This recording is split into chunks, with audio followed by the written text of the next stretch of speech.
नमस्कार मित्रांनो.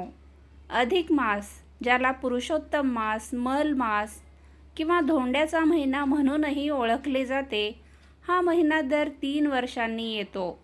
2026 मध्ये हा मास 17 मे ते 15 जून या कालावधीत असणार आहे. या काळात शुभ कार्ये किंवा समारंभ सहसा पुढे ढकलले जातात. तथापि पूजा अर्चा, दानधर्म आणि भक्ती यांना विशेष महत्त्व असते. हा काळ आध्यात्मिक प्रगतीसाठी आणि भगवान विष्णूंच्या उपासनेसाठी अत्यंत शुभ मानला जातो. आणि या पवित्र काळात केलेले प्रत्येक व्रत अनेक पटीने फळ देणारे असते.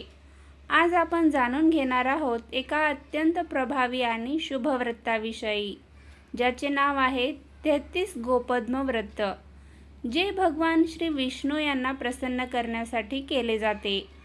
या व्रतामध्ये 30 आणि 3 गोपद्माची रचना करून भक्तिभावाने पूजा केली जाते, ज्यामुळे आपल्या सर्व मनोकामना पूर्ण होतात, घरात सुख, शांती आणि समृद्धी नांदते. तर चला, या व्हिडिओमध्ये आपण पाहूया 30 आणि 3 गोपद्म व्रत कसे करावे, त्याची संपूर्ण विधी, नियम आणि महत्त्व. व्हिडिओ शेवटपर्यंत नक्की पहा आणि भक्तिभावाने या व्रताचा लाभ घ्या. अधिक मासात 33 गोपद्म व्रत कसे करावे हे जाणून घेऊया.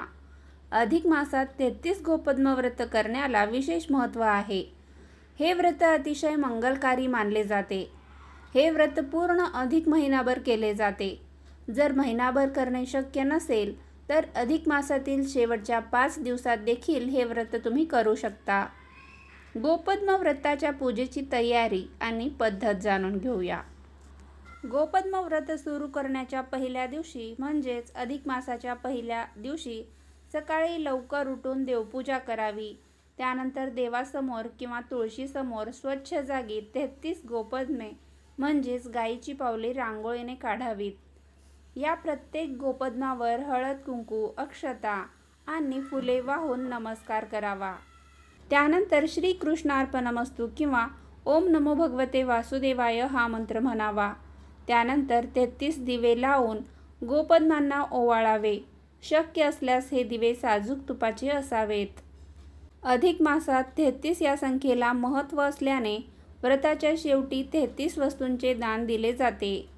साधारणपणे 33 अनारसे, 33 मालपुआ किंवा 33 बत्तासे एका तांब्याच्या ताटात ठेवून त्यावर दिवा लावून दान दिले जाते.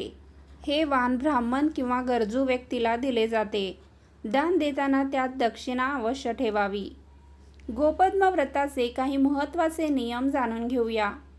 हे व्रत करताना महिनाभर सात्विक आहार घ्यावा आणि मन प्रसन्न ठेवावे.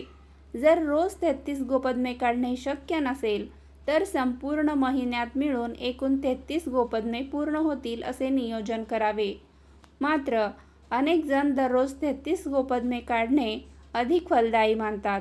असे मानले जाते की हे व्रत केल्याने घरातील दुःख, दारिद्र्य दूर होतात आणि भगवान विष्णूंची कृपा प्राप्त होते.